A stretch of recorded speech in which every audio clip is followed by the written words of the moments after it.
passion into purpose, work begun. Co-author of a movement, not-for-profits gain, teaching kids that self-belief can ease the pain. Every child deserves to face their fears with measured thinking, not just tears. She's planting seeds of strength in every mind. Paulette Harlem, leaving no child behind. When the storm clouds gather and you don't know what to do, take a deep breath, clear your mind, let the answer come to you. Walter's gonna be there in your present and your future too. So just stop and ask yourself, what would Walter do? What would Walter do? Yay! Hey, Yay! We're alive, Paulette. We're alive. I think it's an only just situation, isn't it? It's nice. No, well, it's better than it has been for a while, because I have my laptop working and I have me moving all the way through. It works. It works early on Eric's show, but no, not which I'm hopeful is going to work again, of course. Good. Yeah, Well, you got rid of all that screeching because I had to take my earpods. Oh, my AirPods were like, ee! I was like, no fun of that. We definitely can't have that. But never mind. Anyway, we're here. It may have taken a bit longer, folks, and I apologize for that, but we are here. And it's always fun. It's always fun when we get a new device. Yeah, I've learned not to apologize. I thank our friends for waiting. Okay, we can go that way. Thank you, friends, for waiting. Yes, gratitude rather than gratitude. Feeling bad and explaining. I don't feel bad. I'm just saying we're sorry that we kept you waiting. But I promise you, I've got fun stories to tell you. I think you're going to have a really engaging laugh about today. I don't think I can drop that anymore because I'm frightened it's going to fall. But we'll just try, and then you get to see me a bit more. Hello. So right, Annie, thank you very much for doing this. This is going to be fun. I'm going to start off by saying that if you've been robbed, if there's been some sort of bad thing happen to you, I'm not belittling any of that, and I know how it feels. It's happened to me. And if you feel in somehow that you've been wronged, I realize that it's very hard sometimes to not say it, and you want to say things, and maybe it could be difficult if you said things, but I think we have to sometimes just try as best we can to take the high road. Not always easy. I'm not saying it is, but I'm just saying that's what I try to do. But there are times when I want to stand on top of the rooftops and holler. And there have been a few of those in my lifetime. And I feel like they're the ones that I really want to sort of address today, because there's been over the time, what am I now? 62. So, okay, picture the scene. Okay, I'm 19. I've been working for a year and a half. We've never had a Hoover in our house. I lived with a prostitute and a nurse, both worked nights, leave it there. But our house had never been cleaned. And somebody said that at the local market, they were selling really cheap Hoovers or vacuum cleaners. So I'd saved up enough money to get this £40. That was all I needed, which a vacuum cleaner in those days would have been about 130, 160. So a second-hand one for £40 that was refurbished as new, I was like, yep, perfect. So I went to the market and we got one of these Hoovers, and we got home with it. We plugged it in and it didn't work. So my friend said, oh, unplug the lamp, because the lamp works, and plug it in there. So I unplugged the lamp and we plugged it in there. And he was like, well, I don't understand it. Maybe it's the fuse. So we changed the fuse, plugged it back in. Nope, still not working. And then he says, do you know, this Hoover feels quite light. So give me 2 seconds. Turned it over, unscrewed. This was my foster dad. And he unscrewed 4 screws, and he was inside the base of the unit. He said, "There's no engine in here. It was never going to work." He said, "I thought it felt a bit light." I was like, "Why didn't you say so while we were there?" Of course, we went back the following week. Bloke wasn't there. And you wanted to sob, because I'd gone without things. I'd really tried so hard to make our house clean, because the one thing it wasn't was clean. And I felt like I was living in a dirty house. I wanted to clean my bedroom. When it was bedroom cleaning day, I used to ask to borrow my next door neighbour's Hoover, but she'd only lend it for me for like 10 minutes and give it back. So it was this huge big deal to me, and nobody understood how much that hurt. And it made me really skeptical about people, right? That had to just go in the bin. That was just what you call a bad experience. He was never at the market again. That was that. I heard about lots of other people that got done, which kind of made it feel a little bit like I wasn't on my own, but it didn't make it right. The next thing that happened was I was working at a company that was selling computers, and I was selling laptops and computers. And we were getting these phone calls to say, "We've had the delivery of our computer," and I'd look at the list, and there it was, and the consignment note number and everything tallied up. Yep, you're right. Yes, it should have been delivered. And then they say, "There were bricks inside." Sorry? There were bricks inside. But it left here as a computer. How did it become bricks inside? So obviously, somewhere between the person collecting it and the person delivering it, someone nicked the computer and replaced it with bricks. So I said, "Well, there's only one thing for it. We're going to have to try and catch them out." Anyway, I was talking about one thing and another to one of my really best friends, and Beverly said to me, "Oh, Vince wants to talk to you. Everybody in the company," he worked for a bank in London, "has been given permission to buy a computer at home so they can work 1 day a week from home." So this is going back, crikey me, I was 24, 25. So we're talking nearly 40 years ago. And he was like, "Well, this is a lot of money. These were really expensive." I mean, they were 26 megabyte and 24 megabyte and 42 megabyte hard drives. I mean, that was the size of the hard drive, and that was huge. Anyway, long and short of it was, he was going to place an order with me. So I phoned him up, and he gave me the order, what he wanted. Then he phoned me up about 2 days later, and he said, "Can I cancel?" And I said, "Well, yeah, sure." I said, "But why?" He said, "Oh," he said, "some bloke down the pub can get hold of laptops and computers really cheap." He said, "So with all respects, I'm going to get one from him and make a few bob." And I was like, "But what about the invoice and everything?" He said, "I got it from you, haven't I?"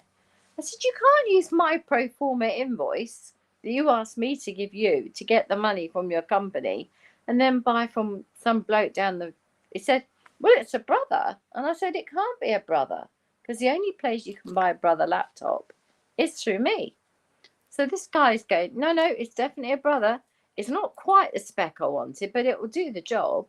I was like, "You've got a brother, you're getting a brother computer?" Yeah, I'm getting a brother computer." I said, "Do you know what? The day it gets delivered, can you give me a shout?" He's like, "Why?" I said, "I just want to come and see it." I said, "Because something's dodgy's going on and you might be able to help me out." He said, "Oh, don't drop me in it." I said, "I won't drop you in it. I'm just trying to find out where the problem is." Now, this was in the same town as where my company was. So I was the MD of the company, and my best friend was going to buy one for her husband was.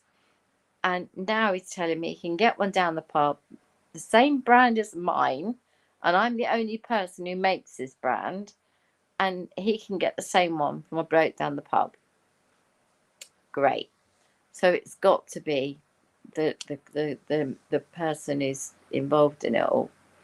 So we waited till he got the delivery, and he thanked the bloke for dropping it off. He disappeared. Registration number of his vehicle was taken, and we know who he is. Now, before he even opened the box, I said, before you open the box, I just want to look at the label. That's the original label on the box.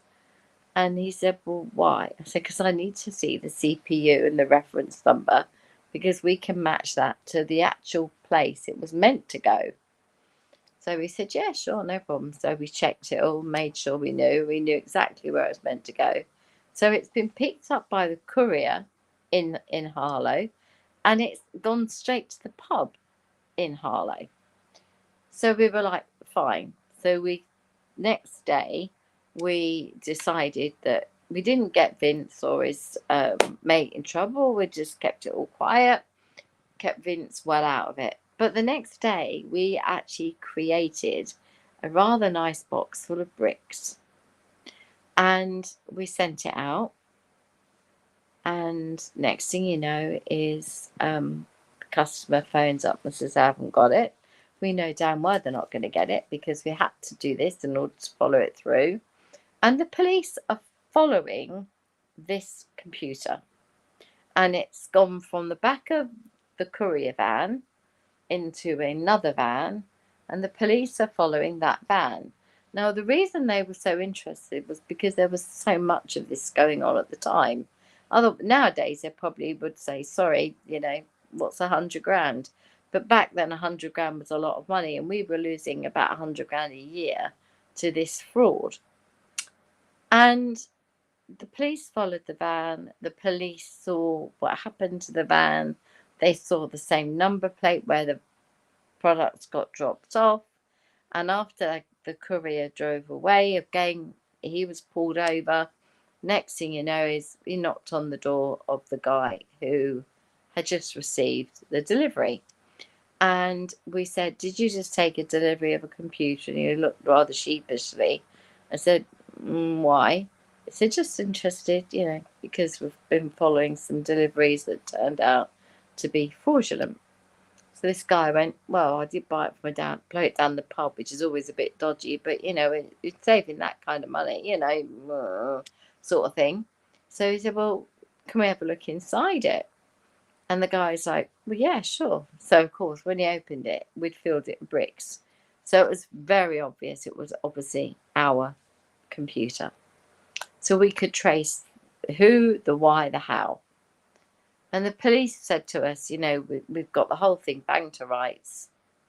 It was 4 courier drivers. They were all on the take, and they were all doing it. And the thing about it is, and this is why I want you to think about this, you're going to pay £2,500 for a laptop. We're going to pay £5,000 for a computer. Somebody down the pub says, I can get you one for £1,000. What are you going to say? Are you going to say, well, even if it only lasts me a year, it's still a good saving? Or are you going to say, I won't touch it because it's going to have no warranty, no this, no that, no the other? There are 2 people in this room, or 2 people who will be watching this. One half will be like, wouldn't touch it with a barge pole. The other half are going to be, tempted. Let me tell you the next thing that happens. 10 years later, I'm working as a consultant for Fujitsu. Fujitsu have a problem. So what is the problem?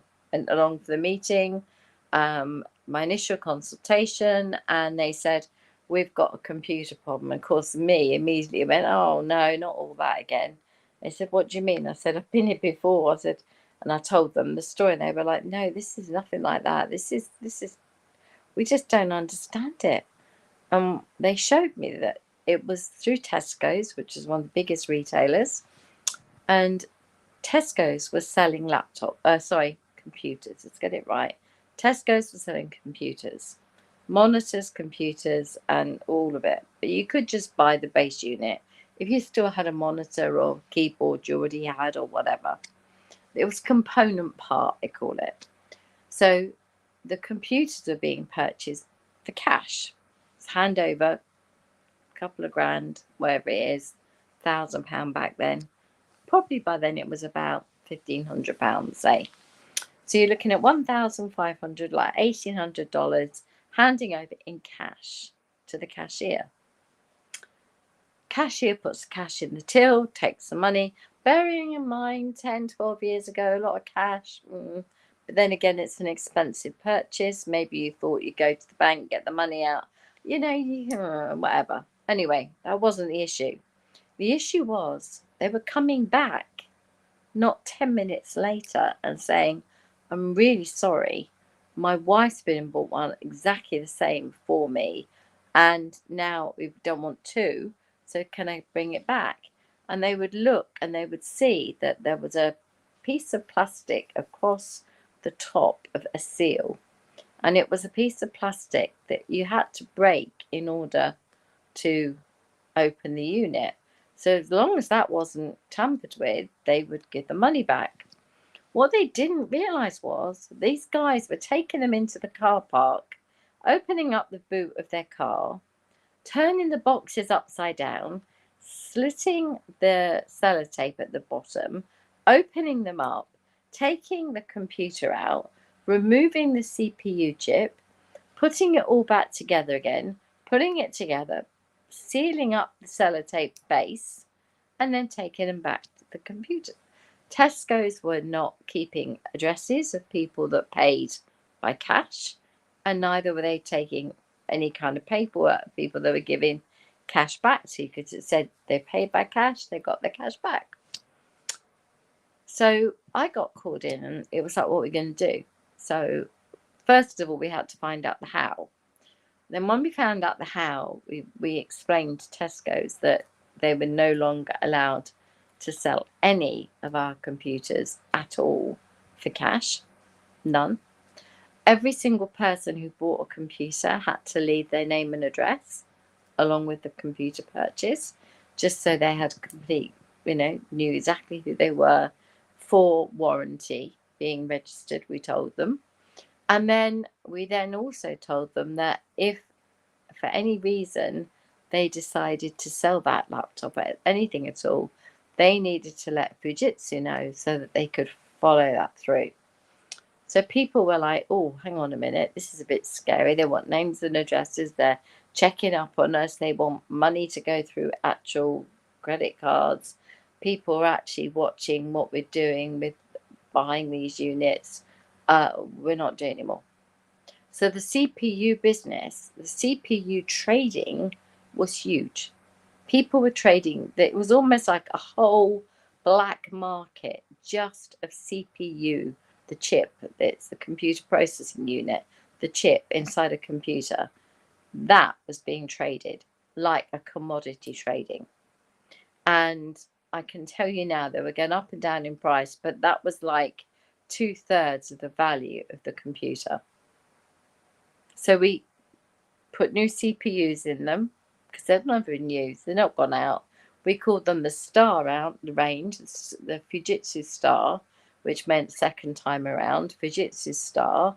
And then we sold the Fujitsu Star through Tesco's normally, and that was all fine. And that was how, as a consultant, we found out the problem, we fixed the problem, we changed how it was sold, and then we were able to resolve the issue. But all those poor people that received computers without CPU chips, basically, it's like me and my Hoover. That's exactly what I felt like. That's like buying a Hoover, a vacuum cleaner, without an engine, right?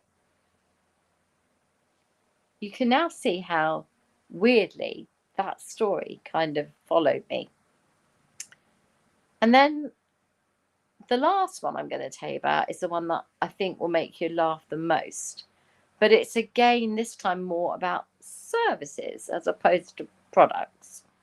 So I was one of those people that unfortunately had bought a house when the mortgage rate was 8%. Okay, that's fine. 8% mortgage rate, I could handle it. I was 24. So again, 38 years ago.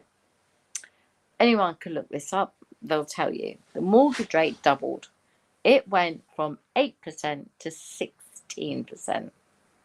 So if you were paying, for example, £600 mortgage, your mortgage was now £1,200. If you were paying £2,000, it's now £4,000. It literally doubled. It was horrific. And people eventually gave back their keys and just went, I can't, just walked away. And that was where always argument about who did the indemnity insurance belong to. And then after that, the law changed and the indemnity insurance was clearly belonging to the bank. But guess what? The bank paid for it, because whilst we were paying the indemnity insurance, we were allowed to claim on it. That's what it was proven in court. I had a barrister tell me that I could hand my keys in legitimately and not be blacklisted. So I did. Because I had 28 grand in negative equity. I was paying out double the rent that I could, double the mortgage I could afford. And I tried everything. I worked in bars, I worked in pubs, I worked in, when I say bars, I mean like bars and clubs. I was a dancer, which years ago, that's what people did. I used to love dancing, but they put me in a cage, which I thought was pretty horrific. And all I wore was a black leotard and black leggings, and I had to have a leopard's tail put on my bum, and I had to have ears, and I had to dance in a cage. For that, I got paid money. That was about as low as I was prepared to go. But that was how bad, how desperate I was. And then I saw this advert and it said, do you have a nice speaking voice? Are you able to convert leads? Are you able to encourage people? Do you have the sort of voice that lends itself to being recorded? And I was thinking, yes, I can sell double glazing. I can do that. I'd rather do that than bloody dance in a cage. Yeah. How much? And it was really good money. And I was like, jeepers. And you can do it in your own time, as little or as much as you wanted. I'm like, for goodness sake, send me the scripts. It just said, read these scripts. I thought, I can't go wrong. So I was at work. The box got delivered and I was so excited. It was one of these old-fashioned, I don't know if anybody in the room will even remember, but it was a tape recording machine. You had the old buttons, play, record, pause, start, all that sort of thing. And no like microphone, just like this little tiny, say something about that kind of size. Yeah, it was attached. You stuck it in and you just stuck it on this little recording button like that. It stood up in it and you spoke like I'm talking now, but it was only the size of a lipstick. So the first one, I thought I'll give it a go. So I pulled out this envelope. They're all envelopes and they're marked 1 to 50. And when you've done 50 of these recordings, you were getting £300. Do you understand how much money £300 was back then? £300 was like £1,000 a day. And that's how much debt I was in. I was so stressed. I couldn't sleep. I was just a wreck. So I'm like, give me these bloody recordings. I'll start it tonight. Anyway, I opened the first one up and it said on it, where there's the ... 3 dots, you just give a break. Where there's 5 dots, you give a longer break. Where there's 10, 15 dots, you give a longer break. This is for the person on the other end to respond. So I was thinking, okay, so I'm going to say, are you interested in double glazing? And they're going to say, yes. And then I'm going to go, okay, so now we've established your interest in double glazing. Would you like this, or this break? So in my head, I've got it all sussed out how it's all going to work. Haven't looked at a single script. Now, if anybody in the room has worked this out already, well done you.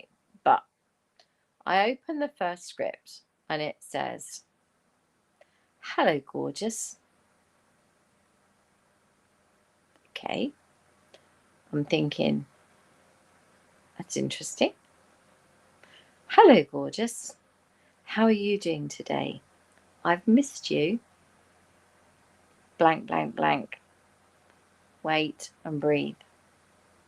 Then it said, ask them how they're doing and have they had a good day and how much have they missed you. So I did. And then the next bit said, are you ready to play? And I was like, oh. And then ... Bigger pause. I can't wait to play with you ... And now I'm like, what the heck is coming next, right? And I just took a quick scout down the page and I went, oh my God, I'm one of them chat lines. Holy schmoly, I can't do this. I threw the device, I put the paperwork back in the envelope, and I phoned my foster dad actually, and I said, please take it back to his house and apologise. Tell him I'm the wrong one. That was a dribbling wreck. He said, what on earth's going on? And I told him what I'd done and what it was, and he was like, leave it with me, don't worry, it all gets sorted out. You're not in any trouble, don't worry. I was shaking like a leaf. What if somebody found out I was a chat line? What if somebody found out I did this for a living or whatever? And he said, you haven't done it. And no one's ever going to find out because you've not recorded anything. So why are you going on about it? And I'm like, because it's the thought of it. The thought that someone thought. He said, listen, don't let it bother you. You didn't do anything. The con was the naivety of me was what they were preying on. Or was it that you did see these pictures, joking pictures, funny stories, funny videos of old grannies with, with their rollers in and like a little bit of pink lipstick on there, and they were saying things like, they were literally saying, hello, darling, missed you, and people were not knowing that they were interacting with this old granny, and they were saying what this granny's going, yeah, oh, hang on a minute, what, and panting away. And it was, I think it was Caroline Aherne, she did a sketch on it, and I think the lady that did Sweary Grandmother in UK, we've got I can't think of her name, but that particular actress did a big skit on it that was very funny.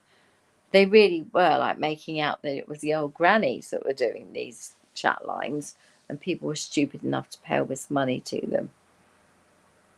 2 examples, 3 examples, 4 examples of fraud, fakery, lies, and all the time they are, all of them, every one of those is relying on naivety.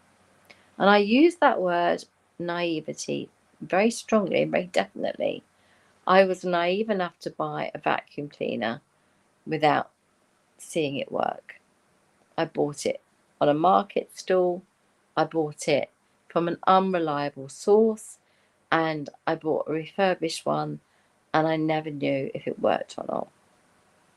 Yes, at a market store it's difficult to have electric working.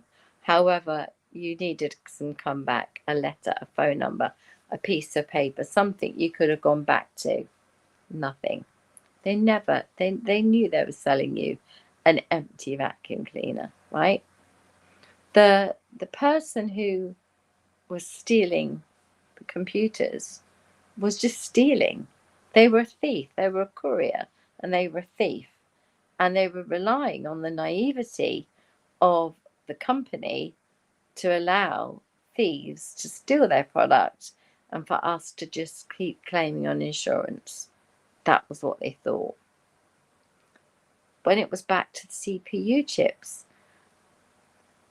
Fujitsu were naive enough to trust Tesco's to make sure that they knew who they were selling to, they'd got a record of it, that this, that, and the other. They didn't have any idea about the cash sale. They had no idea about what was going on with them being turned upside down. That was all done by undercover and sleuthing. to find out until we did find out.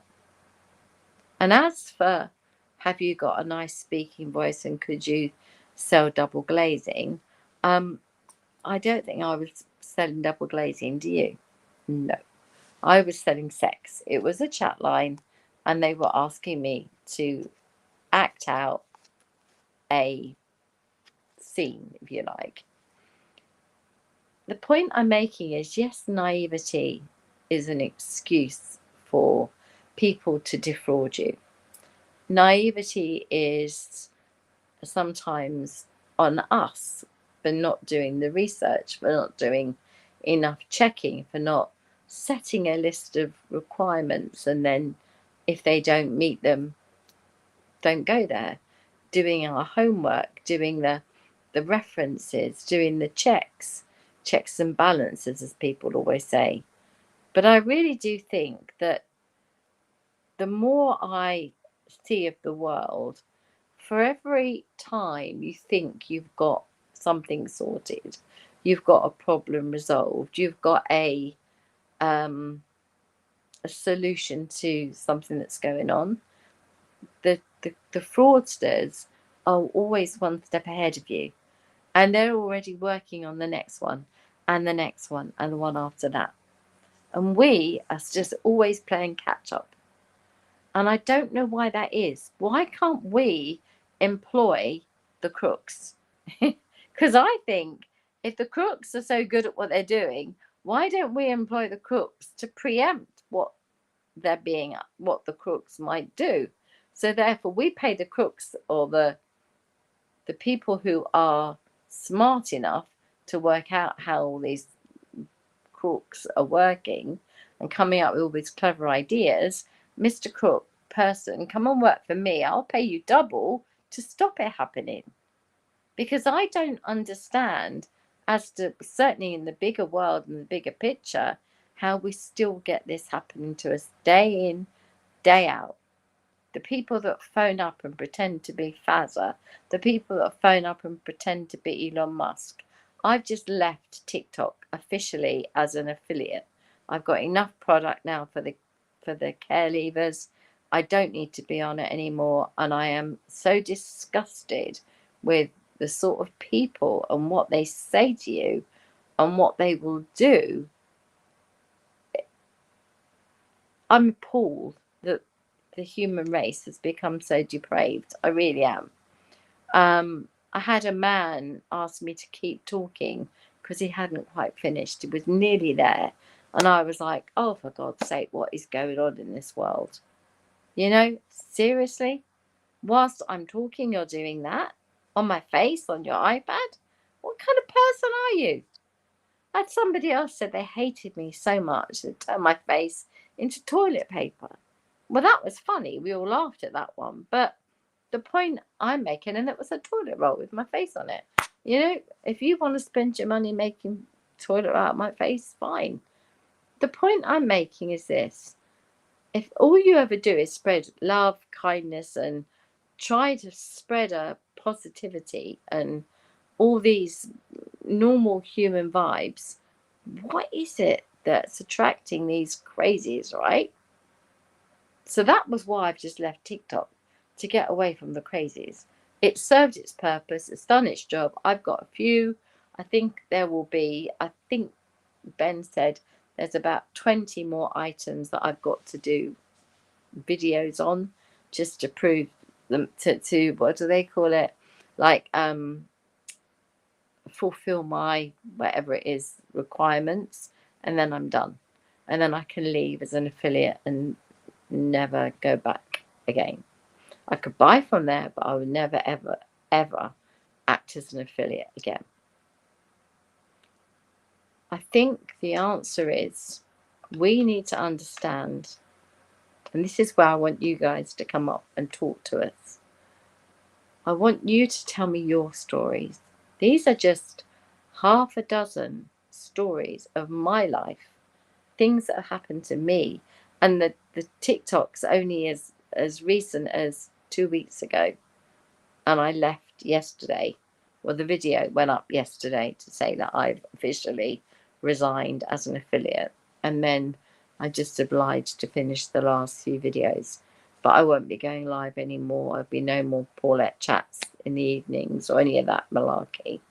That is finished. That is done. And people are very upset about it. But, you know, I'm afraid it's always the few that ruin it for the masses, right? So back to you, Annie. I'd like to hear your views on my little stories. I don't know. Look, one thing, you know, we're not on LinkedIn. We're not live on LinkedIn. I don't know why, but our friends are on YouTube. I realized halfway through you're talking that LinkedIn was not going to play ball. So Oh, Lisa, hi, yeah, glad you're hey, here. Lisa. Always love Lisa. Lisa's always a good friend, a good supporter. Yeah. Natalie, I think the small print on this laptop is so hard to see. It says, Anyway, hello, Paulette Hallam, very timely conversation. Hi, everyone.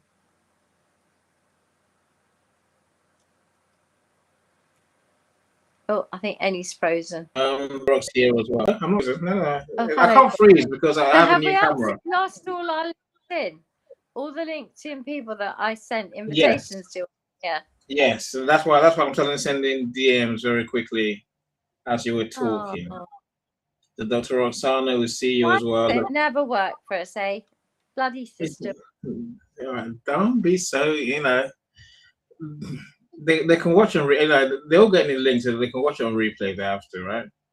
And Hello. hope, you know, at least you're back on LinkedIn as well now. So last week you were missing from events on LinkedIn, weren't you? So Yeah. yeah, you know, maybe look, if you're here, my friend, drop a comment. Otherwise, we'll know you're here, right? No. Yeah, it'd be really helpful. I would like to welcome you properly. But listen, Course, I'm sure that I would have made a few of you giggle. I'd have made a few of you. You did. You You know, did. you'd have all thought about all the things that have happened to me. Paulette, the sex line worker. Cool. I didn't think of that. I know you've done many things in life, Paulette. That was not one of the ones I had, you know, your name against. To be fair. I think Right. dancing in the cage was a bigger shocker for you, but that true. No, that is a very close second. I must say that is a very close. You know, well done, Paulette. You know, you've definitely been there. This I could easily rant, but let me try. You know, you talked about scammers, you know, proper scammers, right? Proper thieves. You know, and you know they are illegal. They are wrong in every way. I think my problem, which you know is a way of saying I sympathise with you, is the people who the companies that enable this to happen. The companies who do this to us every day. You know, every day. Yeah, and they just they annoy me. Look, I've got at least three things that are going back to Amazon because I bought stuff that is not what I bought. You know, and YouTube I got the same problem with. You know, literally, I don't know. Every time I see a certain ad on YouTube, basically I bought glasses.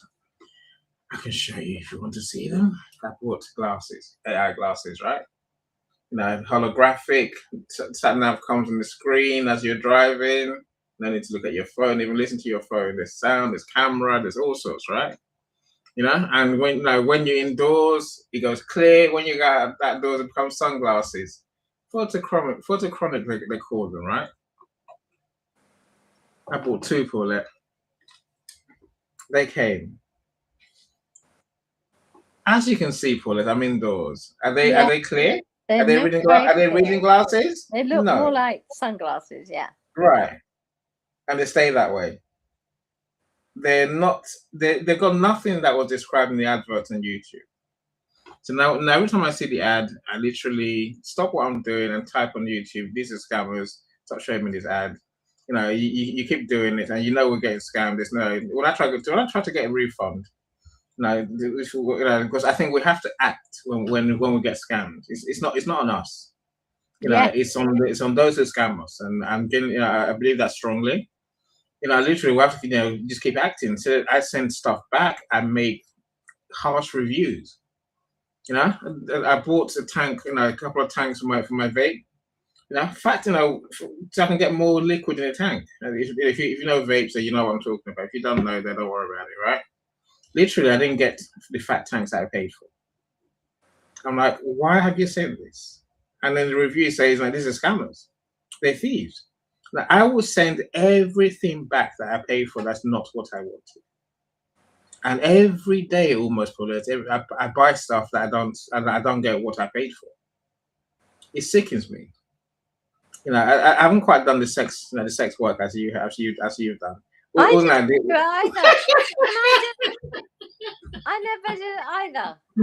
I all the I case never work. pressed record even on the bit I read out. I was bloody practicing. Anyway, look.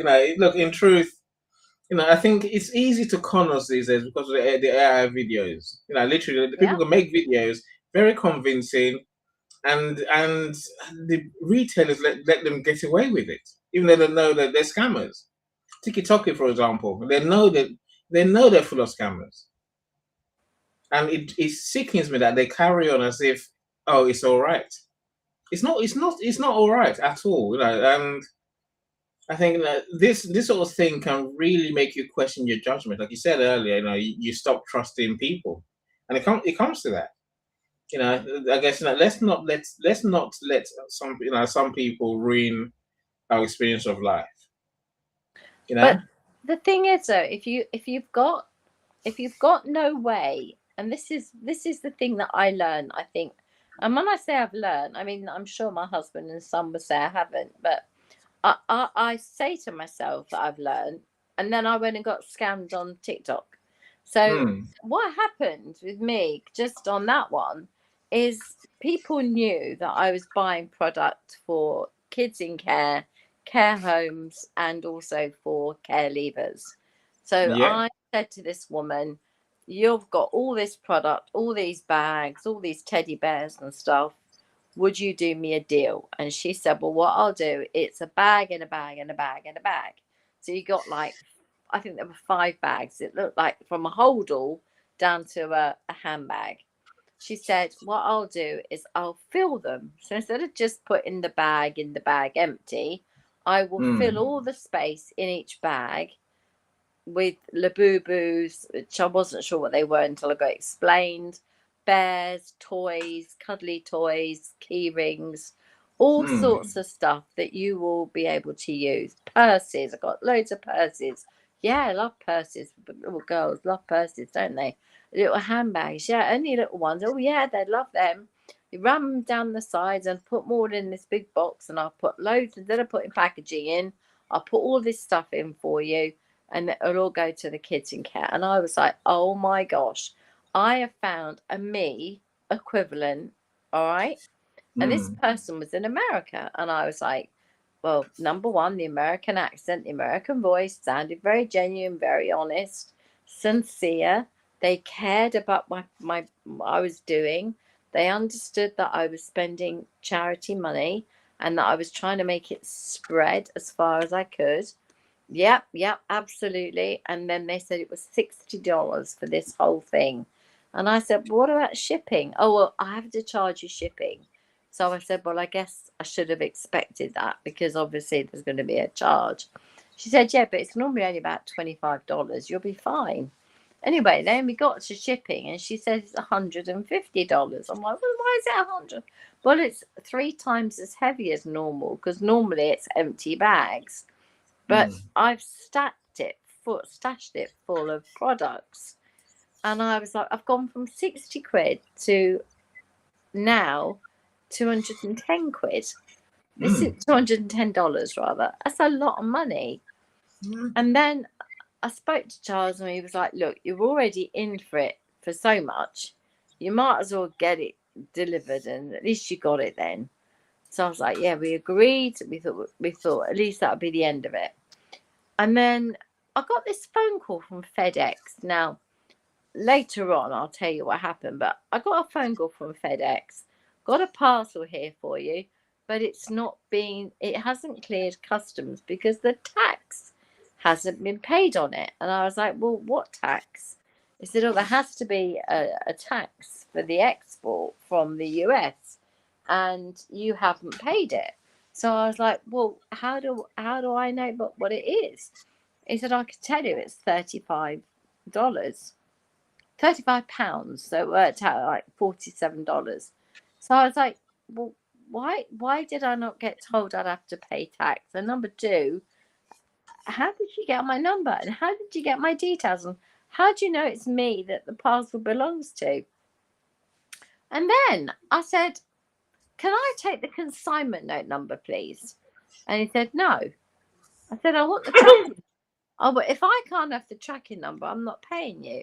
I want the tracking number. I want the consignment note number. No, I can't. I'm not allowed. I'm not at liberty to give that to you. I said, well, you are at liberty if you want any bloody money off me. Nope, we ain't going to give you no consignment, no number, no nothing. So I said, well, if you can't give me a consignment note number or a delivery note number, then I'm not paying you. So I put the phone down, and then I phoned FedEx, and I said to FedEx, just had this bloke phone me up, and they went, oh yeah. And I was like, and he wants me to pay him so much money. She said, what is it? £35, $47, something like that. And I was like, how do you know that? Well, that's their favourite number. They love £35, $47. I said, can't give me a consignment number or anything. They were like, yeah, no, they can't. They never can. That's because there isn't one. I was like, so is the whole thing a con? She was like, yeah, sorry. I was like, so there is no product and there is no nothing. She's like, nah. I said, if you know this, what are you doing about it? She was everything we can to stop it. But what can we do? It's down to TikTok. TikTok have to stop these people selling on their site. Because what they do is they fish on TikTok, and then they say to people, listen, we need to get off TikTok and get onto WhatsApp because TikTok want to charge so much commission. We can't afford to pay them the commission. So if we get off TikTok, then I can give you more products. So instead of you paying, so that 60 quid would get you X. Now you're going to get like 120 quid's worth because you're not on TikTok. So I'm like, okay, fine. So you leave TikTok. It seems justified, right? It makes sense. And you're in, it's not greedy mode, but you're in, I want as much as I can get for my charity mode. So when someone is telling you they'll give you more, what do? You follow that route. And without realizing it, you end up in the mess that I ended up in, which was I'd now $250 down and no products. I reported everybody to everything. I gave names to TikTok and they just said, yeah. And then I wrote a whole piece about what had happened and they went, yeah. And I went, are you going to do anything about it? They went, no. And then are they going to stay live? Are they allowed to be live still? Because they're still selling. I've just seen them. They're still selling. And they were like, yes. I said, well, where can I leave a bad reference for them? Oh, you can't do that. What do you mean I can't do that? Well, if you leave a bad reference for them, they'll come and leave bad reference for you and it'll end up being a tit for tat. You're better off just leaving it. And I was like, why should I have to leave it? They've stolen $200 of my charity's money and we're trying to steal another $50. No, I was down $250. It was going to be $310 if we hadn't stopped when we did. And the guy turned around and said, I'm really sorry. I'm really sorry it happened to you. But it happens every day to many, many people. And it's not just them. It's so many companies. We just can't keep up. That was the attitude, folks. It's such a shame, and it's an indictment on the big companies. I think it's on the platforms really. It's on it's on them because they are giving legitimacy to con merchants. I think that it's easy for us to feel guilty, for us to feel stupid, for us to feel naive, as you put it earlier, Paulette. Yeah. But I don't think we've been. I don't think it's not on us at all. Really not. If a drunk driver runs you over, you don't blame yourself for walking down the road. True. Right. I'm But saying then, so. but you do feel so Hmm, foolish. I have felt so annoyed and so foolish in over my lifetime over all these sorts of things. And I also said to Charles, "Why is it always me? Why is it hmm. always me?" And he said, "What makes you think it's only you?" And it was the best thing Yeah. that Yeah. anyone could have said, because what Charles just said was, "It's not just you; it's everybody, right? Yeah. We just think it's us." Because we're the ones that are hurting right in that moment. Hmm. But actually, it's And not we don't know about the others, because exactly. again, I think we're divided, even though it's not, it's a connected world. That's a weirdism, right? You know, I'm I told you about, about the hot tubs, right? We bought a hot tub because we were told by, no, you didn't tell me about that one. okay, we bought a hot tub because we were told by a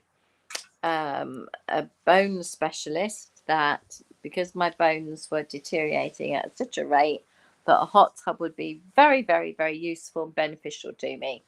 So we went online and we found a company and we bought a hot tub. Now, we didn't go for one of these all singing, all dancing jobs. We went for the one that you put water in and it heats up and makes bubbles. And basically, that was it. And it was very basic, but it was all we needed. And it was £6,000, which is a lot of money, a very considered purchase. But it was £6,000, but we were going to get it, and it was going to, that was still very reasonable in the hot tub world market. Anyway, what had happened, and I'll just backpedal a bit. The company who was selling these hot tubs were selling hot tub swimming spas that were like upwards of 40, 50,000. They were selling great big ones that seat 6, 8, 10 people with built-in television sets, film, sound, and all the rest of it. They had everything you could imagine: lights, cameras, action, the lot. We bought that we were at absolute entry level basic for the job of sitting in to help leg muscles, predominantly back and leg. Anyway, we had a guy come round, and so you do the initial thing online, you fill it all in, you tell them what you want, why you want it, blah blah blah. Then you tell them the space you're going to use it in, and you show it to them with a video, and then they see all of that. Then they come back and they send a guy around to do they called it it was a very good word. What do you call it when you have someone comes around to do Consultation, assessment. no, No, like when you buy a house, someone comes around and they have to do estimate, no, like an inspection. quotation. Like an inspection, but it was Okay. inspecting the area to make sure that I can't like when you buy a house, someone comes Yeah, around yeah, to inspect the house. yeah. So they were inspecting the space, where the electrics are going to be, where the water Mm. was going to come from, where the water could go if they had to drain it, all of those things. And then the base unit, where the base was going to be, and then where the electrics were. All of this had to be discussed. And he came in and he could see I'd had a back operation maybe 3 weeks before. So I was barely moving around. And I was on a walker. I was pushing a walker. And he could see I was in a great deal of pain. I was also probably morphined up to the eyeballs.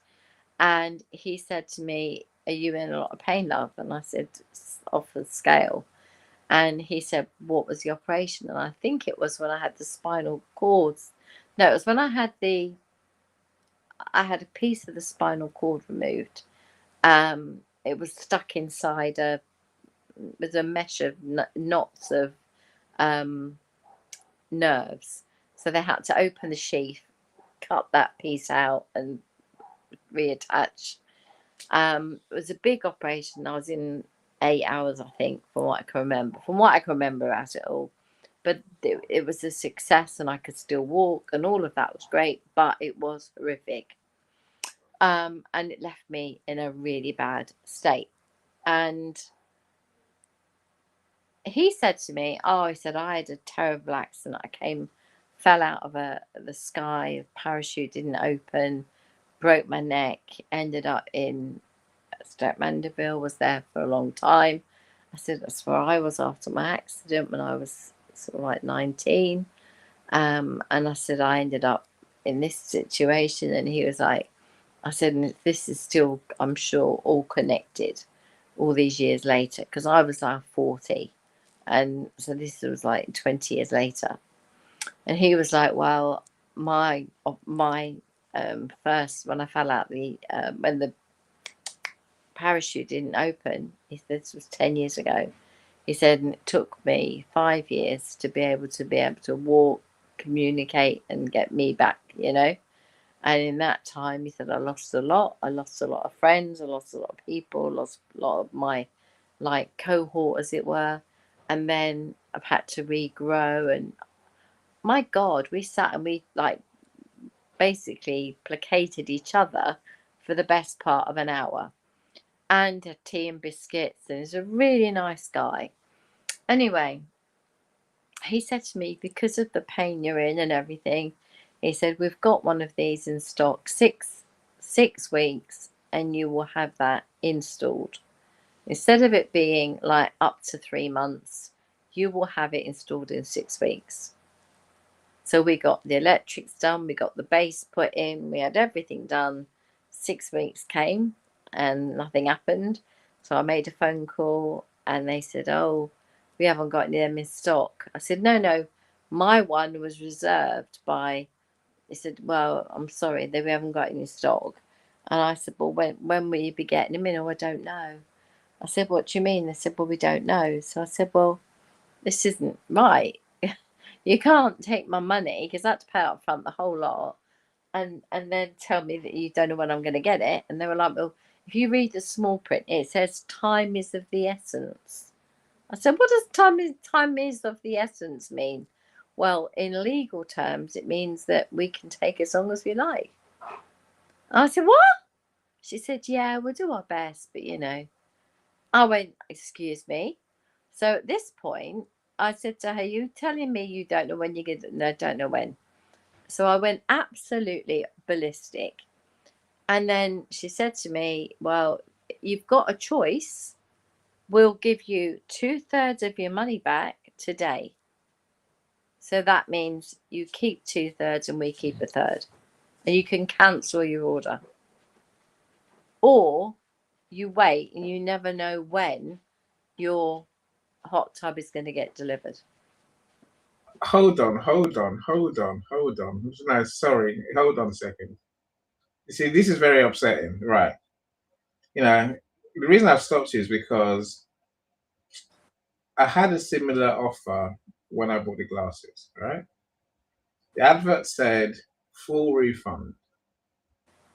When I started kicking off, they said, "Oh, we'll give you 50% of your money back and you can keep the glasses." I'm like, they don't do anything. I don't want them. Take them back and refund my money. Otherwise, I'm going on social media to tell the world that you're scammers, right? And then when I started complaining to Google, to YouTube, suddenly I got an email saying, "Okay, you know, 80% of your money." Right. So that's me who's paid money and got at least got some plastic for it, right? You have paid money and got nothing, and they want to keep your money on what account? On what basis? On the basis that time is of the essence. So what had happened, and this is the part that you'll love this, they had got away with this for years, and I mean years, okay? They were taking out ads in newspapers, taking out ads in magazines, taking out full pages in, they're all over the internet, everything. And the thing about it was that when they were selling these 50, 60,000 pounds units, and somebody's been done, and they realize they've been done, because that you realize you've been done, you very quickly realize you've been done. and they say, well, you can have 2/3 of your money back and bugger off and never see you again. If you're rich and if you've got loads of money, what can you do? You go, do you know what? Just give me my bloody money back, bugger off. I'll buy one somewhere else, right? Which is what rich people do. And I mean people that really have got more money in a sense.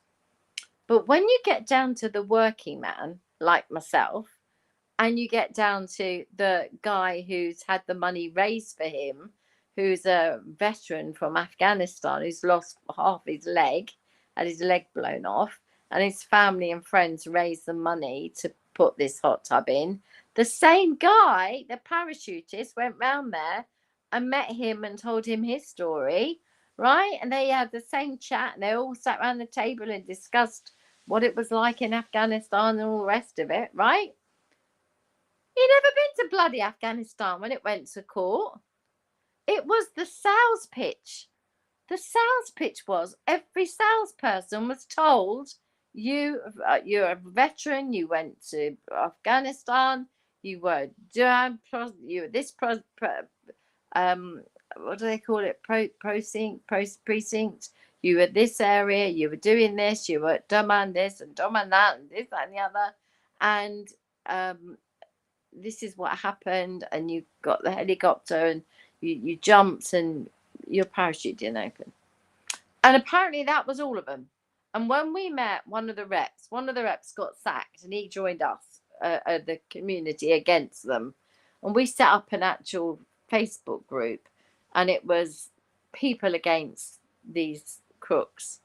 And we had hundreds and hundreds. And I said, right, Charles said, right, spreadsheet time, Mr. Spreadsheet. We had a spreadsheet with all the order numbers, all the times they said they were going to deliver, what they were going to deliver, how much we'd spent. And we had this whole spreadsheet. And we literally gave trading standards the lot, the whole lot. We go, there you go, there's your fraudsters, everything's there. We've caught them, we've got them, we've done the lot. Do you know what happened?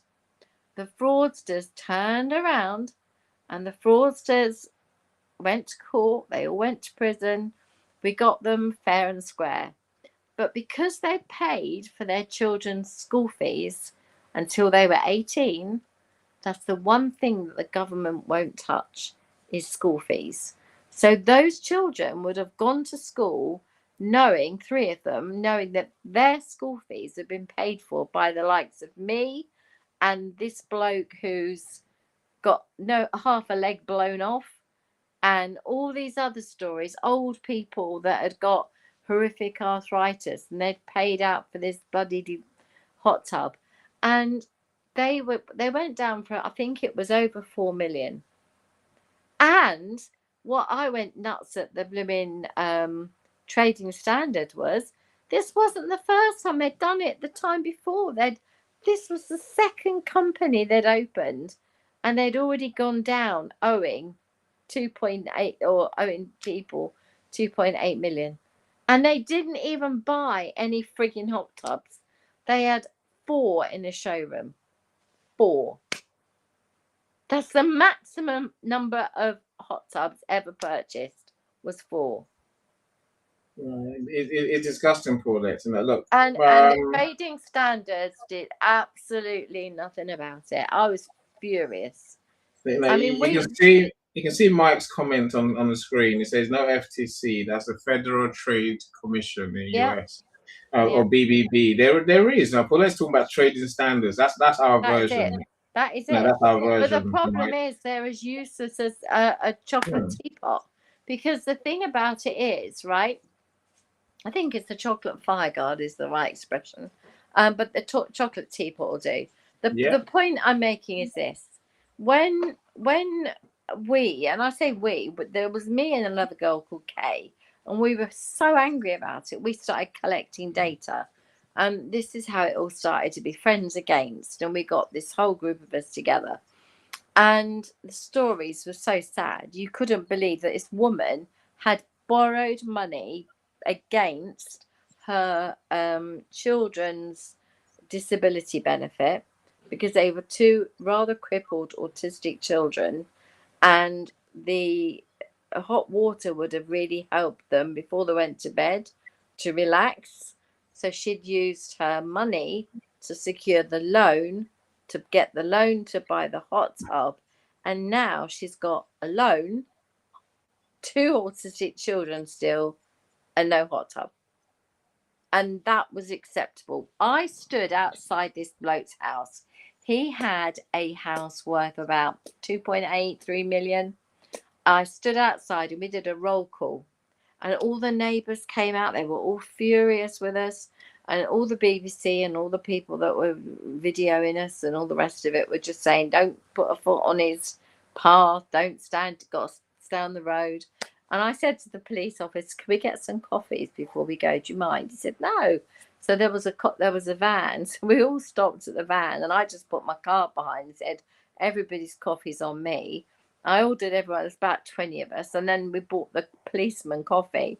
And he went, you're the worst protesters ever. Like, he said, you are. So lovely. And I'm like, but we're not protesting. We're trying to make a bloody point here that they're not going to get away with it. So anyway, when we got there, we stood outside his house. Obviously, there was a Porsche, Range Rover. You can imagine what it would look like, right? And there was all these neighbours, all their equally nice cars, and they were all coming out to see what was going on. And we were going, and this person isn't here. Their husband has sadly died since this happened. He was buying the hot tub because he thought it might help him relax. This person, and we literally did a roll call of all the people on the list that we had, and we had 150 names. 150 people, and they were all told different times and dates, and none of it correlated because of course you know, somebody who got the hot tub like me was told 6 weeks, so the next person got told 6 weeks, and the next person got told 6 weeks because they felt equally sorry for them too. And that's all right, you can have the one in the warehouse, but you know, this is how it carried on. And when we all got together and we were like, did you get told about it? And then the guy said, did you have the parachutist? Was it the parachutist that came to your house? And we were like, yeah. And then we all realized that we'd all had a parachutist come to our house. And then when we met the sales guy who met us at the event, when we went to the actual warehouse, and we stood outside the warehouse, we protested there. We had the press following us around. It was hilarious. But we even went to his wife's. She had a beautician's beauty parlor that was all paid for by us.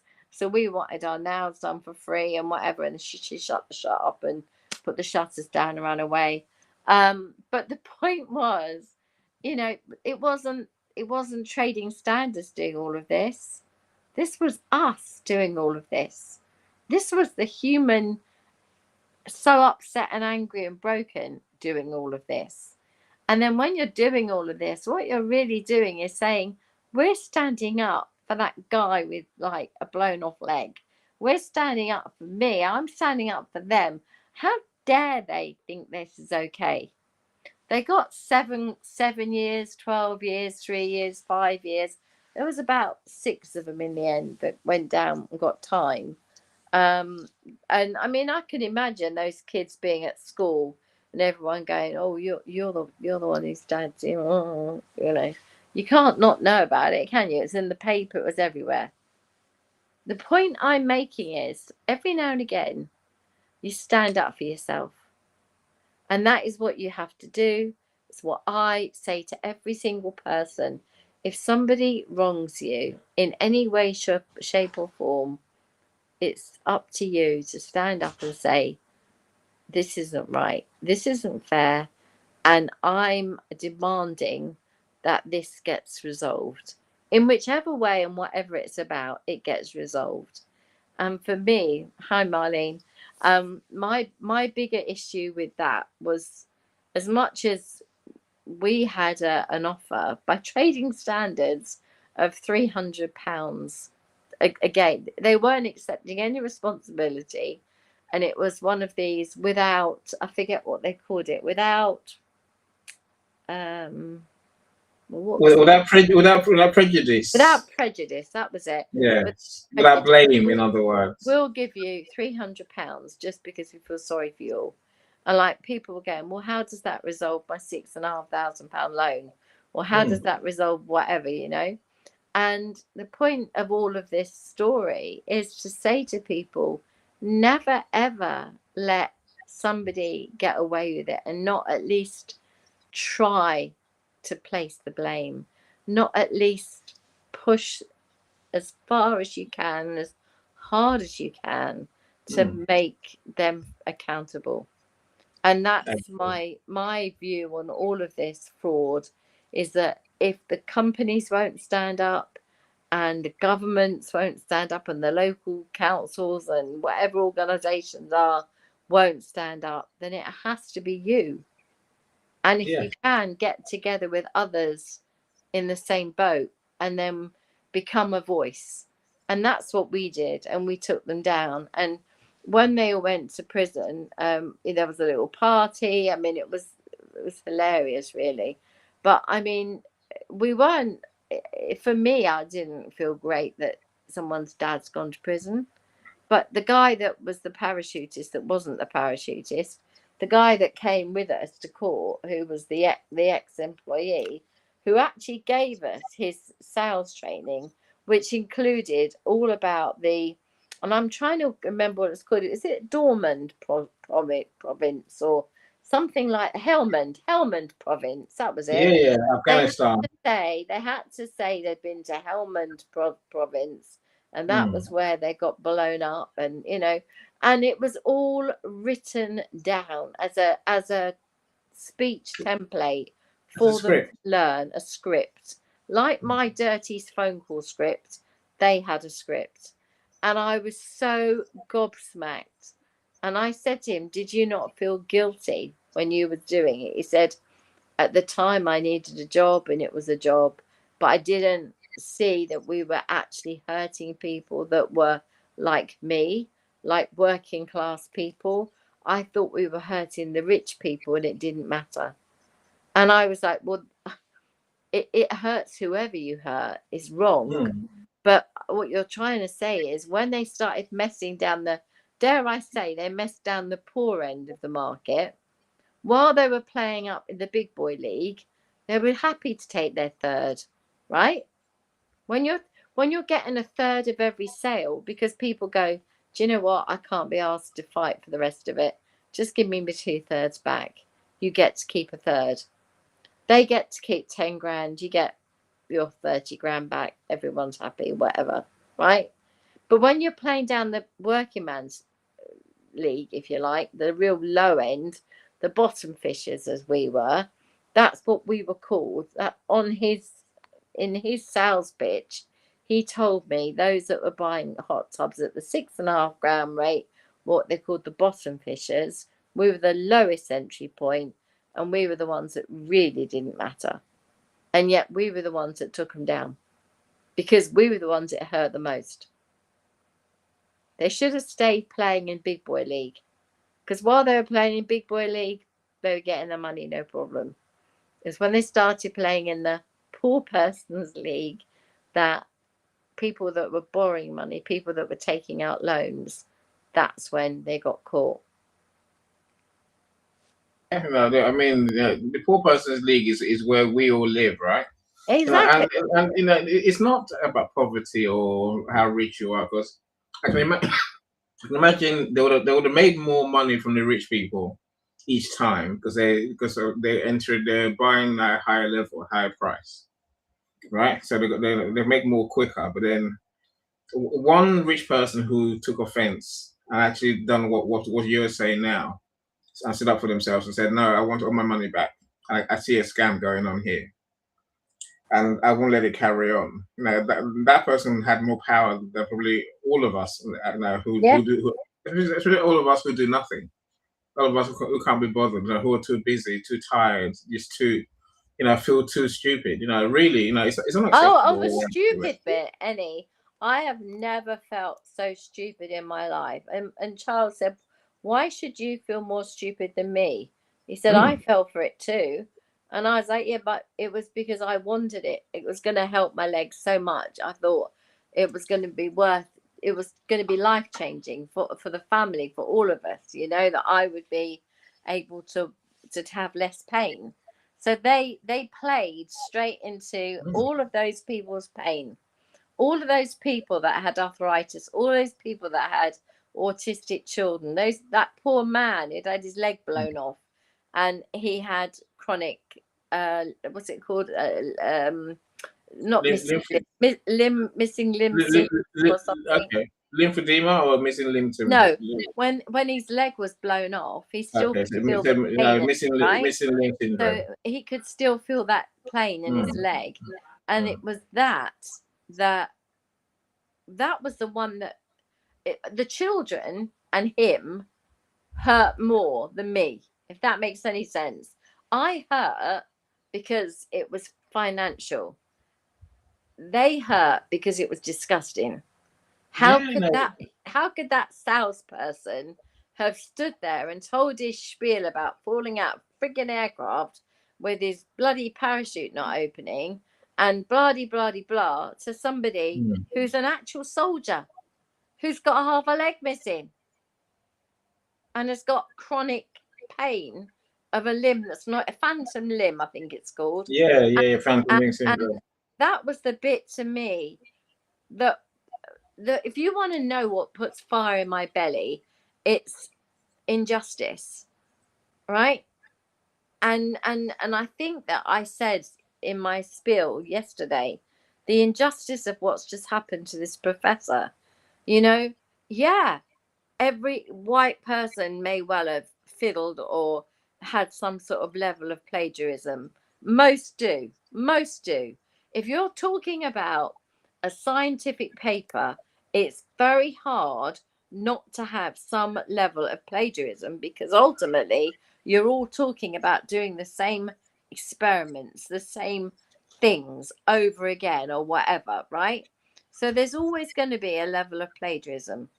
So when we decide to turn that plagiarism into a fight, and then we turn it into a racist fight and an argument, it becomes injustice. And as soon as that injustice came in, I was like, this isn't going to end well.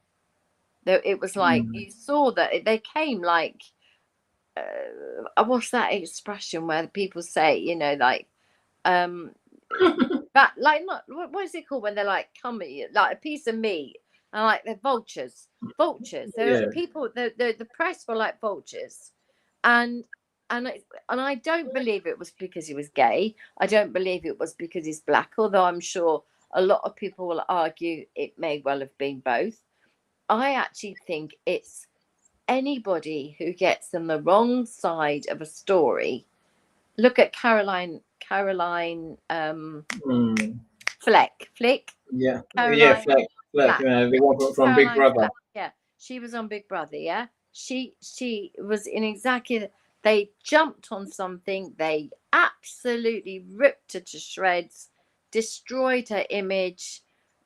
She would never work in TV again. Her parents were distraught. She was distraught, and she ended up taking her life. And vultures is the word I use. So the reason I say you can't just say, well, it was because he was black. They did it to a white girl as well. It's not just because he was black.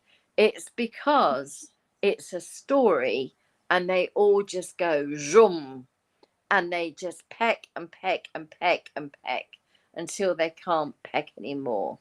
And to me, every one of those people's got blood on their hands, and every one of those people should be held accountable.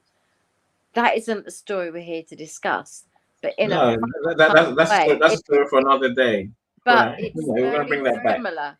It's a very similar situation where, unless you stand up for yourself, you're one of those that's been pecked at. You're one of those that's just gone, oh, you bought the Hoover without the engine, yeah?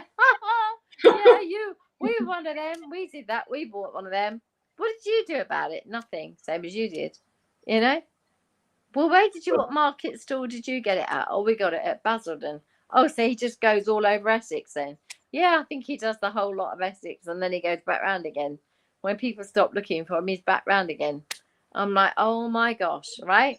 So all I'm trying to say is, when I think about naivety, when I think about being the person pecked at, when I think about us buying the hot tub, when I think about me nearly ending up being some sort of dirty phone call woman, when I end up thinking about some of the things that have happened in my lifetime, and you think, how did they get away with it any?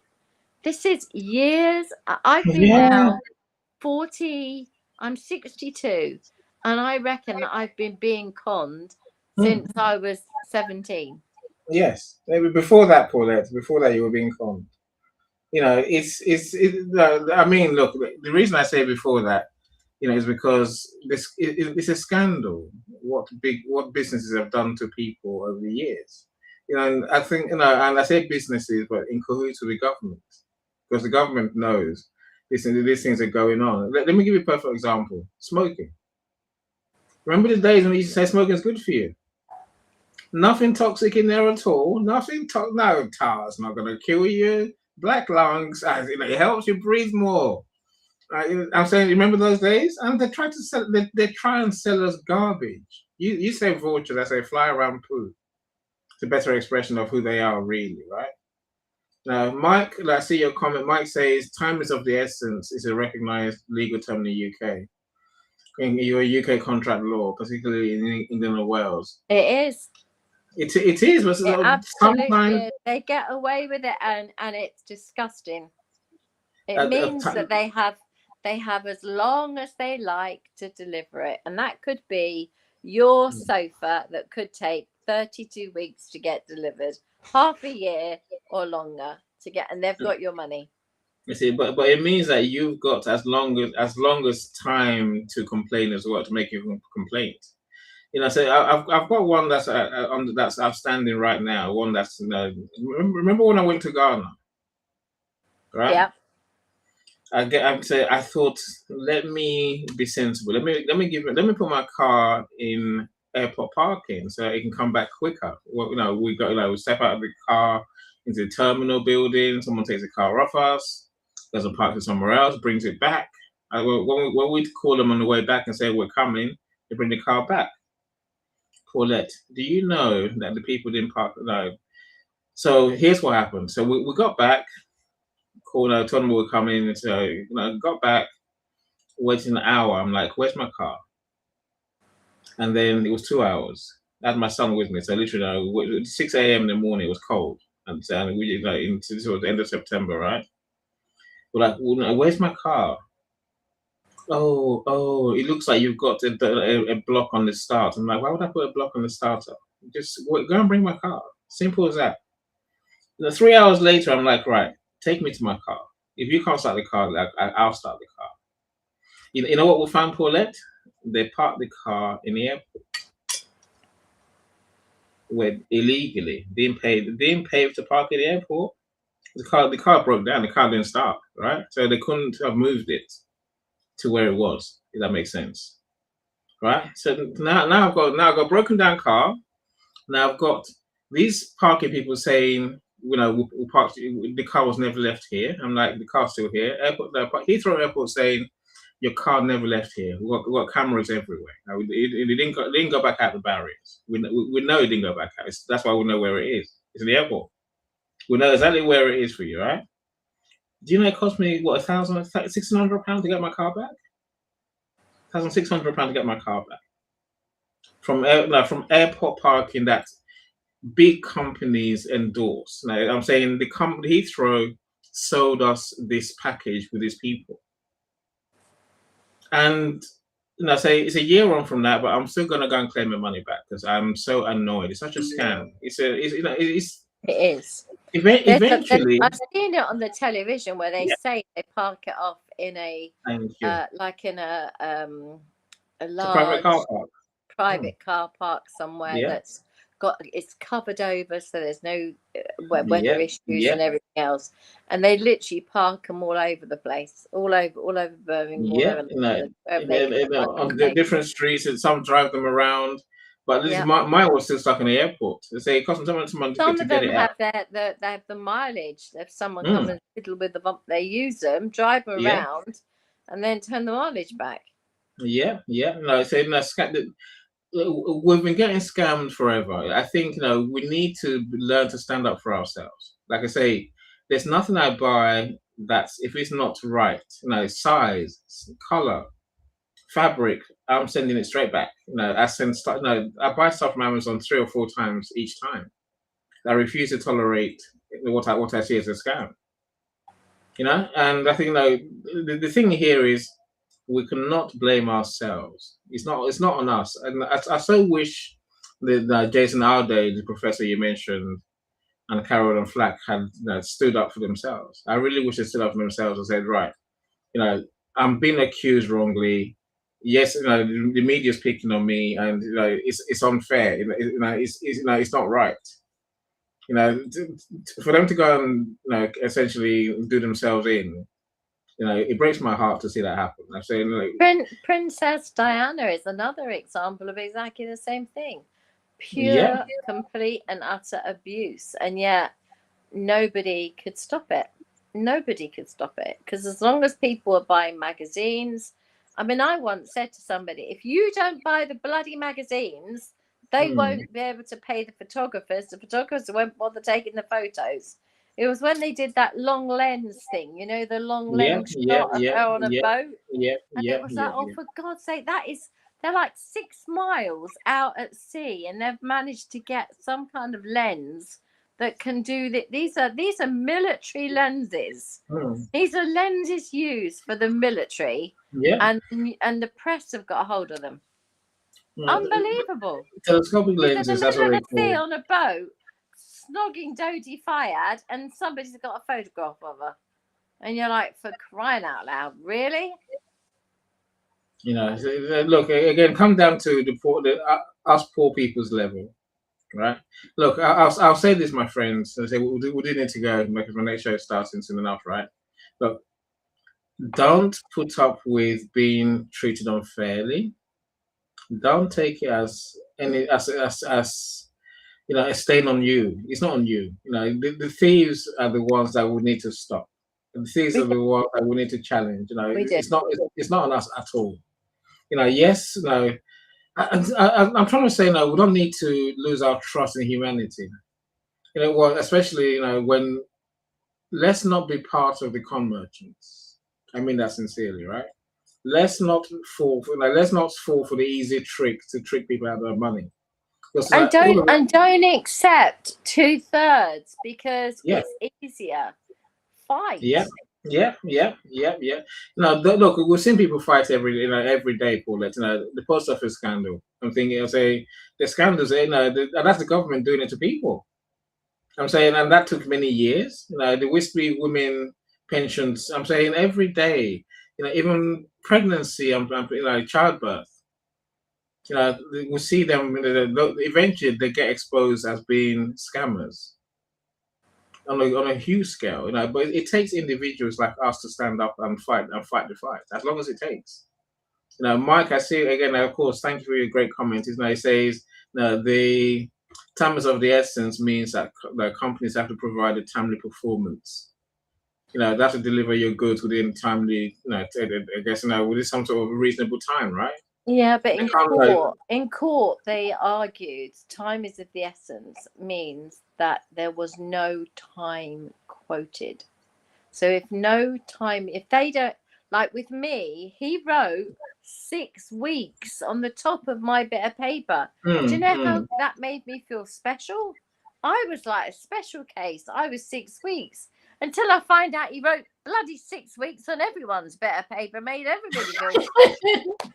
You see now, maybe the lesson for today, my friends, is let's be more discerning. Let's look into things a bit more before we say yes. The people who are genuine are not in a hurry to sell you something today. Ain't And that the truth? take your time. Take and do your research. So today there's reviews. Now, before you buy anything, there's nothing wrong going online and asking the question. The reviews for this. Reviews for this organization, for this service, right? The reviews are everywhere. Amazon has reviews. See, it's only after we buy something that goes wrong that we're going to look at the reviews. That's silly. Yeah. Look before you buy. They'll still be there. Even when they tell you there's only one left, it'll still be there. I promise you, right? And now don't fall for the cheap tricks. And if it's too good to be true, it's too good to be true. If it's too good to be true, don't even be in the same room. Run. It's too good to be. You want to run the other way, like you say, Paulette. Really? Look, we all want a good deal. Of course we do, but no, sometimes it's just now I not good would enough. say this is the thing I was about to say, and I just want to finish on this very quickly. Please. I have a product, and I'm going to show it on the screen because I'm not scared to. Right? I have a product. Hold on. Okay? Let me give you a big screen. Hold on. All right, give me the big screen. Okay. I was told about this product. Okay. Then if you can read it, it's called Chomps. Yeah. Can you see that? Yeah, I can see it. It doesn't look like it should. Chance is not a word, is it? Chance. That's a word. Yeah. So, run. So I bought what's called a smell-alike. Now, a smell-alike is something that smells like what you like. Great, who'd have thought of it, right? A smell-alike smells just like what you thought. Now, I'm going to tell you, as an air freshener, not bad. All right? Would I put it on my body? Will I spray it in the air and make the house smell nice? Absolutely. Now, luckily, I got it in an auction and I only paid £2 for it. But to actually have the audacity to call it Chance and then actually to say underneath Chance, they're that brazen, they don't care, that they will actually write the word of who it's a smell alike of. Do you know something? We are getting every single day somebody's offering us something and we go, now hang on a minute, £2 for some of that perfume that you like, Chanel Chance. Hang on a minute, I might be interested in that. And then when it turns up, it's called Chance, and then you know why, because it smells like Chance, not Chance, right? But listen, guys, if I've made you laugh today, if I've made you smile, if I've made anybody go, she's funny, it's not about me, it's not a stand-up show. But the reason I tell you the stories that have happened in my life is to make you think a little bit more about how things happen to us and we don't realize how silly we can be. We follow our noses. Chance. Yes, please. I like some cheap Chance. Knowing full well there is no cheap Chance, right? We're going to get Chance. We're stupid, So the answer is it's not always stupid. Literally, we like value. We like to pay less. No, than not maybe. value. What we're looking for is a deal, Annie, and there's no such thing as a deal.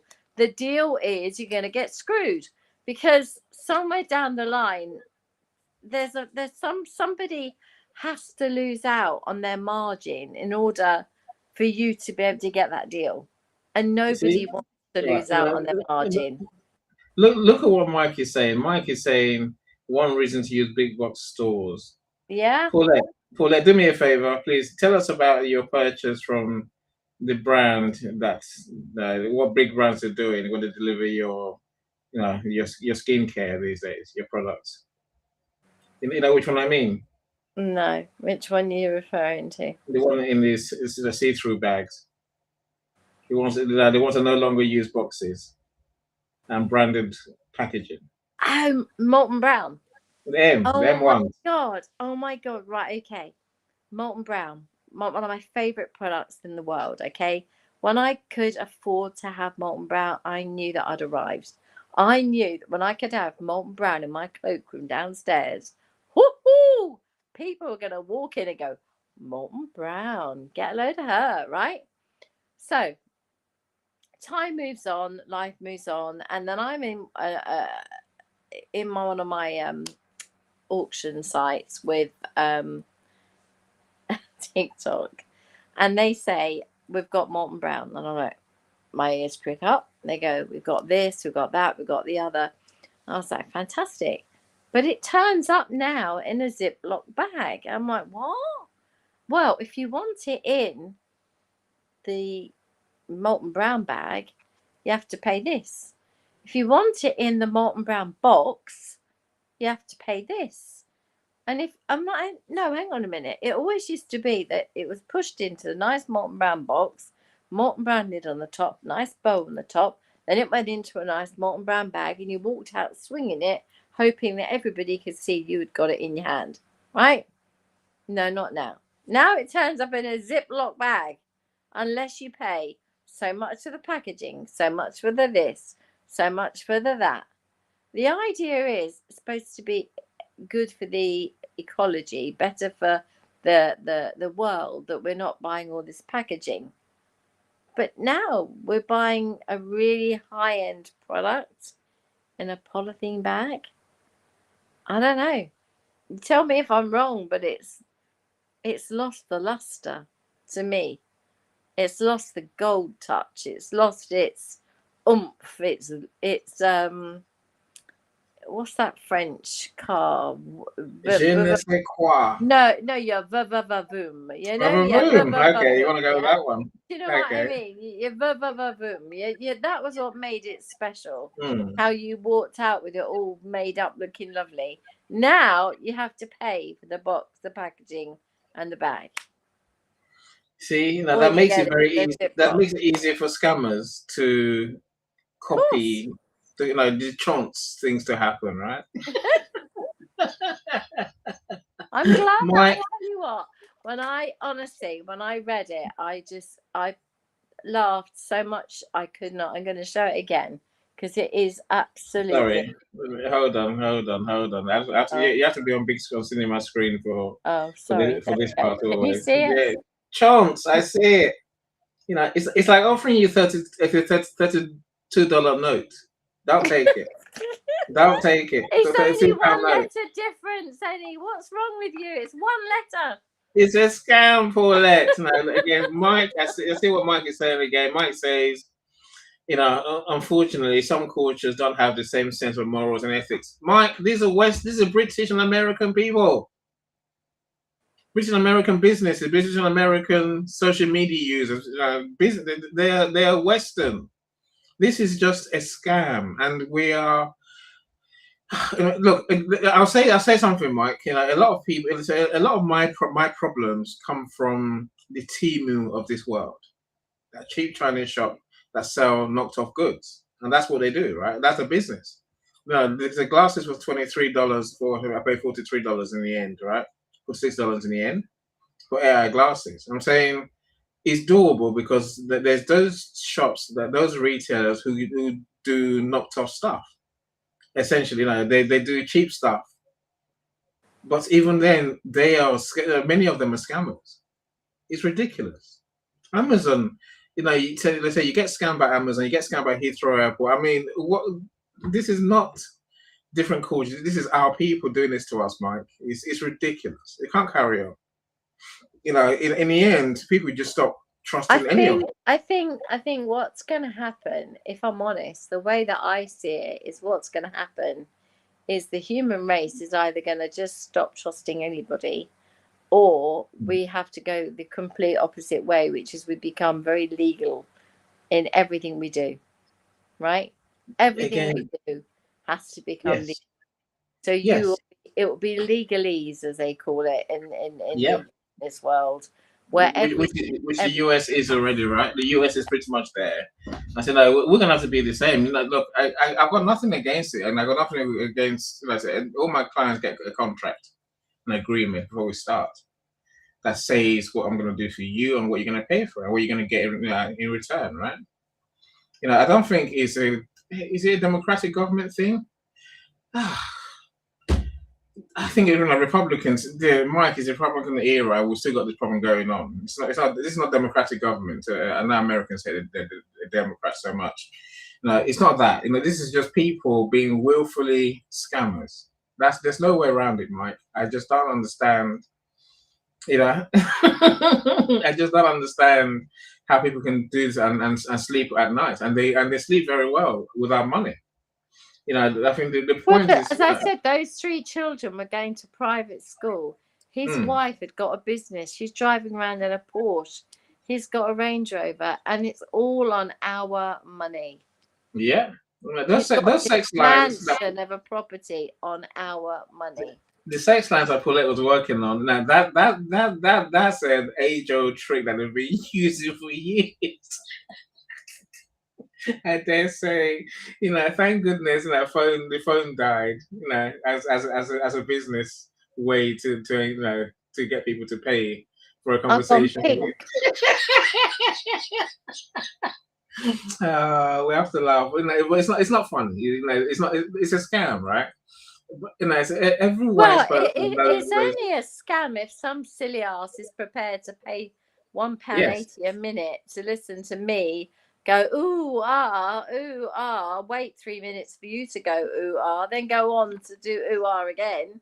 And the whole thing is such a joke, and it's laughable and disgusting and horrifying. And when my foster dad took it all back to him and said, look, she's traumatized. She's completely traumatized by what you've done to her. The guy was like, I didn't do anything. She applied for the job. He said she thought she was selling double glazing. We've all got stories, and I said, let's keep those stories in our minds, and ethics does matter, right? Treating people properly, the way we want to be treated matters. So I remember one of my first jobs, Paulette, was a Hoover salesman. No, I think it was selling time. I thought first it was Hoover's, and it was timeshare. And at the time, anyone who knows what timeshares are, they're a scam. You buy a holiday package that doesn't really exist. And I didn't stay in either job for long. I did one day in both before I left, because I just could not be scamming people like that. I couldn't be calling people and trying to sell them dodgy products. The Hoover was nothing more than the Hoover, like any other Hoover. So there's no reason why you have to pay hundreds of pounds for it. But of course, if you do hard sell, if you do cold calling, you're gonna get some mugs to pay for it, right? That's the way they saw it. I'm saying, let's be ethical. Let's keep, our morals. I remember, just before you go, I just finished off very quickly. I remember years and years ago when I first got into recruitment, and the guy said to me, it's all a numbers game, Paulette. And I said, explain what you mean. And he said, wow, he said, if that person over there takes 200 phone calls for them to get one vacancy, so they need to make at least 600 to 800 phone calls to get 2 to 3 vacancies a week. So you must make sure they make that number of calls. That person over there needs to make fewer because they have a higher opportunity of getting they might only have to make 500 calls. And I'd be like, I don't understand, 500 phone calls? And they were like, yeah. And you have to make sure they do that, because if they don't do that, they won't hit their target. And I was like, wowza, how can you make somebody make that many phone calls? It was a numbers game, he said. Yeah. That was sales. That's my introduction to sales. It was such a shock. Sarah, welcome. Of course, thank you for joining us, my friends. It's so great to have you all here, despite our LinkedIn problem. If you're on my YouTube channel, please like today's video. Of course, you commented already. For those who have, if you haven't commented, then please say something, because it helps the algorithm. It helps me get some good numbers up without cheating, right? Look, Paulette, we do have at least 4 of these fakeries. Hence, this one is fakery number 1.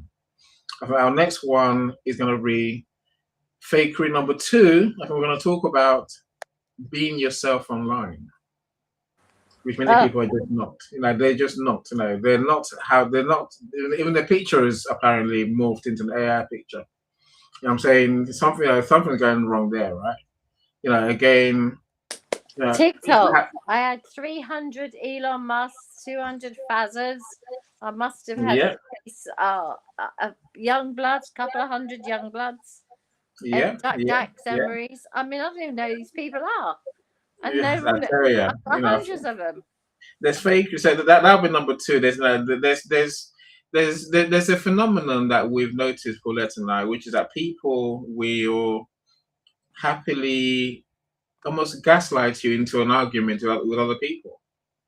This person said, this person did, you can't even get away with it. And suddenly, someone with whom you have no problem suddenly becomes an argument that you didn't, you didn't, you're not bothered about. That's not your argument, basically. I think that's one that I want to talk about. And false accusations is another one, right? False accusations, even gaslighting is another one too, right? So now we're going to bring all this to talk as the weeks go by. Of course, we would love to have you join the studio and share your thoughts on these topics as we go along. Paulette, great topic. As Sarah says, he's proud of you. Thanks, Cyrus. Yes, Mike. I can take it, Mike. Mike says, I'm proud of you, Paulette. Jury's still out at any. It's all right, Mike. I love you too. I mean that sincerely, really. We So do. We always love what would Walter do. yeah, yeah, yeah, yeah, yeah.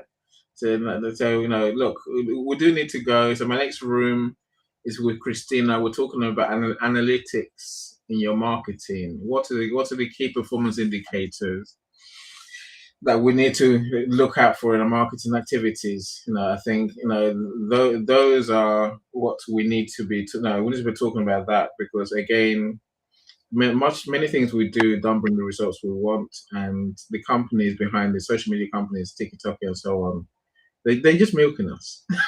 They're milking us. So we need to know what to look out for. That's the thing. So look, Paulette, thank you so much. Mike and Sarah was making too many good comments. So Sarah says scams are magic tricks in which the magician disappears with your money, of course. I'm laughing because it's either you're gonna laugh or you're gonna cry, right? There's no point crying. We have to beat this. It's not we can beat this. We have to beat this, and we'll beat it. Really. Maybe the first step is document every time that you're wronged by a brand, that you're scammed, that you're conned. Document, and let's form a collective online to shine a light on those who scam us. I You know, think that the idea of a program where you actually stand up and say, this happened and that happened and this happened and that happened, everybody will be so scared of the legalese because they'd be like, is there any way that they can squirm out of it and then put it back on you as somehow it was your fault? That's what I had with all the people with the when I started saying, right, we're going to do a march, we're going to go to the house, we're going to go there, we're going to go there. And they were like, oh, we don't want to get involved in marching. We don't want to get involved in being on the telly. We don't want to be on the radio. We don't want to be on. I'm like, listen, guys, you're either fighting it or you're not. You got to be yeah, prepared to put your bum where it needs to be in order to be seen. Sorry, facts. And people get yeah, panicky and they're like, well, yeah, we want to fight it, but we don't want to be the exposed one because our family will be embarrassed by us getting caught out like that. And it's like, look, it wasn't your fault. You didn't do anything. That's mm, the big issue that we need to try and convey to people. If our message, if of anything, in this next series of few rooms, is to convey that this is not your problem. You did not do anything wrong. These yeah, people are professional crooks. That's how indeed, come they get away indeed, with it. Right, you got to go, indeed. Annie. I Look at do, your I time. do. Take You know, care. Thank you very much. Sarah says, you lose your money, but as Mike says, you also lose, they also lose your trust. They Yeah, run but away with you your lose trust as well. trust in everybody. Yeah, don't let that happen. You lose trust in human nature, and we have to not let that happen. We have to always try and believe there's a good one out there, and there is. Thank you so much, Paulette. I'm trying to find my icon where my songs are. I have no idea now. I'm not Do a you know clue. what? I'll sing it, shall I? What to do? What to do? Oh, I need to change the view. That's what I need to do, Paulette. You know, having you sing us out might Oh upset no, many let's people. not do that. I can empty a room, trust me. Yes, no, thank you so much, everyone. Thank you for bearing with us as well, especially as LinkedIn We had has its ticky-tacky own top problems. problems. Yes, as happens these days, but hopefully they'll start fixing these problems. Bye, everyone. Bye, everyone. Thank you so much. Bye. Thank you, Take care. Paulette. Thanks, Bye-bye. Annie. Bye-bye. Bye.